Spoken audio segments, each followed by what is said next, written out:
সবসময় ফেসবুক তো কম বেশি সবাই ব্যবহার করে থাকি। অনেক সময় কী হয়, ফেসবুক ব্যবহার করছি কিন্তু বারে বারে লগ আউট হয়ে যাচ্ছে বা হ্যাং করছে বা ল্যাগ করছে। আবার নতুন করে ওপেন করছি, আবার কিছুক্ষণের ভিতরে সেম প্রবলেম বা সেম সমস্যা, ল্যাগ করছে, হ্যাং করছে, অটোমেটিক লগ আউট হয়ে গিয়ে আবার ওপেন হচ্ছে। তো এই সমস্যা থেকে কীভাবে দূরে থাকবেন? এই সমস্যা থেকে দূরে থাকতে গেলে আপনাকে এখান থেকে বেরিয়ে যেতে হবে। যেতে হবে আপনার ফেসবুকে যাওয়ার সাথে সাথে এই সেটিংয়ে ক্লিক করবেন।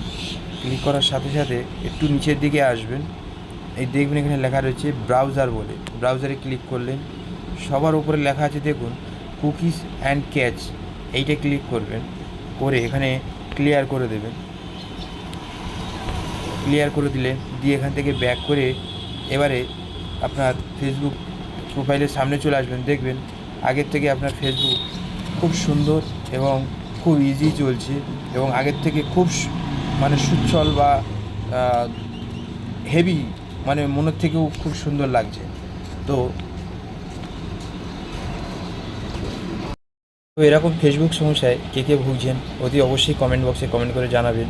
আর যদি ভিডিওটি ভালো লেগে থাকে অবশ্যই চ্যানেলটি লাইক, সাবস্ক্রাইব বা শেয়ার করে বা ফলো করে অবশ্যই পাশে থাকবেন, দেখতে থাকবেন আমার নিত্য নতুন ভিডিও। তো আজকের মতো টাটা, বাই।